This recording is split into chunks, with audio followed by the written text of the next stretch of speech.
Good. Welcome, everybody. My talk is called The Future of Poetry is Its Past. Our event title is big and bold, The Future of Everything. It happens to be a regular section in my newspaper, one that I usually skip. News media, of course, like to report on failed predictions. Take this clipping from the Thirsk Tourism newsletter, which I recently saw reprinted in the satirical magazine Private Eye. I quote, "Due to the current unforeseen situation, Psychic Sally has made the decision to move the date for her show at the Forum Northallerton until the 4th of March 2021. But in any case, how meaningful is the future when it comes to the world of literature? One kind of answer would just be to bellow out with the 20th century American poet Ezra Pound that literature is news that stays news. In other words, that literature defies a normal timeline and makes futurology useless. Other people, though, might think this is a bit of a dodge. Might we end up having literature confined to what the 19th century French critic Sainte-Beuve affectionately identified as old wine, old books, old friends? Well, I can't solve this in a few minutes, but I can bring some thoughts about it, because fortunately, the poetry of the distant past and the more recent past contains examples of reflection on this question. There's pair of questions. What is it to look into the future, and is it always wise? So let's attend to two celebrated short poems which give us food for thought. The first comes from ancient Rome, and it's the 11th in Horace's first book of Odes, here in a subtle and surprising version by the living American poet David Ferry, and he gives it the title To Leuconoe. Don't be too eager to ask what the gods have in mind for us, what will become of you, what will become of me, what you can read in the cards or spell out on the Ouija board. It's better not to know. Either Jupiter says this coming winter is not, after all, going to be the last winter you have, or else Jupiter says this winter that's coming soon, eating away the cliffs along the Tyrrhenian Sea, is going to be the final winter of all. Be mindful. Take good care of your household. The time we have is short.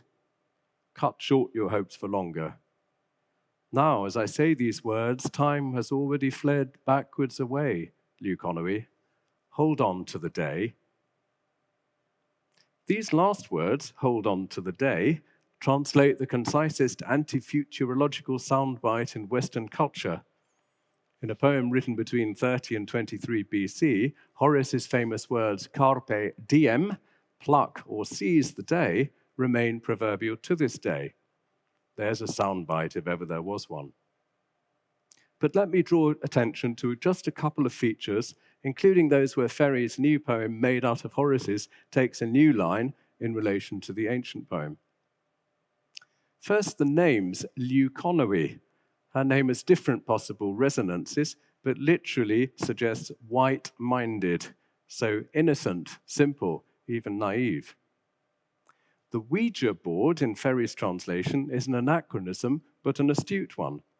The Babylonian tables, or horoscopes, which Horace mentions, have the same air of the exotic and fraudulent, a fad which happens to have captured the attention of Horace's patron, Maecenas. A well-known commercial website tells me you can still buy a Ouija board for a mere £60.99. I remember being sternly warned against them when I was at a school much like this one. Anyway, it's still good advice, isn't it? Go off to work or to your work-from-home desk, and don't linger over the horoscope in the paper or over the racing pages or the latest opinion polls. But Horace's little poem seeks to sneak in a little bit of philosophy into its 8 winding lines, loosely an Epicurean philosophy. This is sometimes thought of as just being eat, drink, and be merry. In other words, forget about the future. But there's a bit more to it than that. What's at work here? The Roman poet begins briskly. Tu ne quaes iris scire nefas quem mihi quem tibi finem dederint Leuconoe. Don't go asking, it is forbidden to know, what end the gods have allotted to me, to you, Leuconoe. The Latin nefas refers to something which is more than a mistake, it's a transgression. In the Epicurean outlook, the gods exist, but are remote and have no concern for us. Not even Jupiter does. Who knows what we're going to have to go through in this world? We're all made of atoms and will return to atoms like the world itself. In Horace's poem, the cliffs of Tuscany are eroding in the winter storms, but the sea too is wearing out against the cliffs. So what are we to do? If we're wise, we should set to decanting our wine to drink it now and not lay it down. And if our hopes seem to ramify like a vine, we should prune them back just like a vine. Time has the evil eye on us, but Leuconoe can still seize the day at hand, quam minimum credula postero, putting as little trust as possible in the morrow. Horace's poem is of the kind which could have led off down an erotic avenue. Do stop moping over your horoscope, Leuconoe, can't we just go off for a picnic together? But the poem is a bit drier, and you could say a bit darker. David Ferries made a decision to make the poem even darker, and he moves Leuconoe's name from the second line where it comes in Horace to the last line but one. I quote again, "Now as I say these words, time has already fled backwards away, Leuconoe. Hold on to the day." The injunction to the young woman is now anxious, importunate, and the rhyme enhances that. Ferries constructed a rather different shape for his poem, on the page with short lines for Horace's long ones, in movement with a set of 4 glumly brief admonitions as the poem reaches its close. Maybe he goes too far, but then again it was Horace who called time invida, envious or spiteful, and Ferry captures that brilliantly.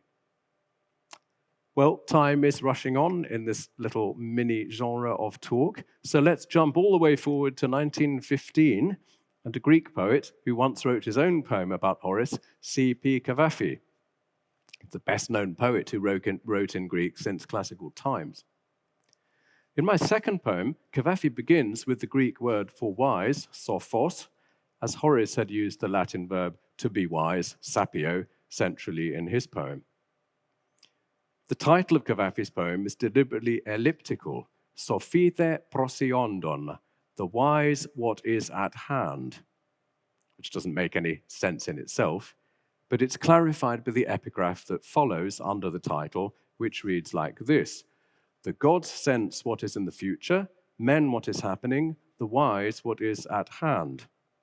And then it attributes the quotation to Philostratus' Life of Apollonius of Tyana, Book 8, Chapter 7.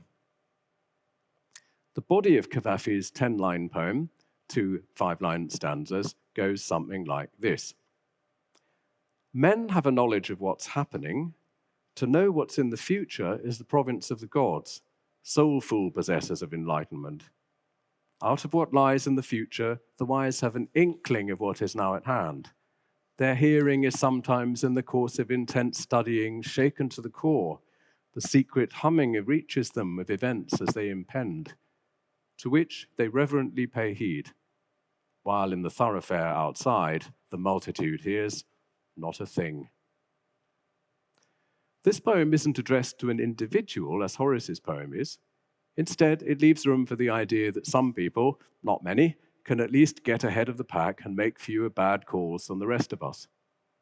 Such people this poem calls, in traditional language, the wise, or sages. And even if we turn to real life, we can see the term is still in use. Warren Buffett is not for nothing rightly known as the sage of Omaha. Cavafy's poem asks us to entertain the thought that such people do exist, and it takes its epigraph and title from the life of one such person, not a household name, but an important figure from the Near East in the 1st century, Apollonius of Tyana. His Eastern background is as attractive to the Alexandrian Cavafy as the Babylonians were repugnant to the Roman Horace. Apollonius' 3rd century biographer Philostratus attributes to this philosopher-magician telepathic powers, such as to predict an emperor's assassination, or, and that would be useful, a terrible epidemic. Comprehensive knowledge of the future? Well, of course not, but good hunches, yes. And such intimations of the future were, in the view of this poem, just possibly attained by that mysterious man Apollonius, not through recourse to horoscopes and divination, but through intense philosophical study. Theory of knowledge students, please take note. But, and this is important to emphasize, such intimations of the future come at unexpected moments, and they arrive through the inner ear, not the outward eye. I quote, "Their hearing is sometimes in the course of intense studying shaken to the core." That's why Cavafy's poem in the Greek is carefully rhymed, as if to tune us into the right wavelength, and that's why I had to put together my own rhymed version for today. The wise do hear the secret humming, ordinary people, not a thing. The upshot is both more cheering than that of Horace's poem, and less. Where Horace steers us away from predictions altogether with showing credulity and suggests we just open another bottle, Cavafy's poem asks us to pay attention to some predictions more than others, but he carefully doesn't tell us which. So where does looking at little poems like these get us? One from 2 millennia ago, one from 1 century ago. And it should be emphasized that our modern poet knows something of the ancient one, and a poet makes his future by making his past. Without ponderous language in either case, both poems are meditative. They ask us to step outside the flow of every life with its distractions, setbacks, and predictions for a moment of contemplation. And they're both short enough to be learned by heart and stored up for future use. I think in the recent months, we've all spent a great deal of time booking things and then having to cancel them, and anxiety about the future has eroded confidence. The ancient Roman and the modern Greek have refreshingly dry responses to this question, and they turn to philosophical reflection boiled down to almost Twitter length. Neither Horace nor Cavafy tells us simply not to think of the future at all, but each poet is a bit skeptical whether we should ever be trying to predict the future of everything. Thank you.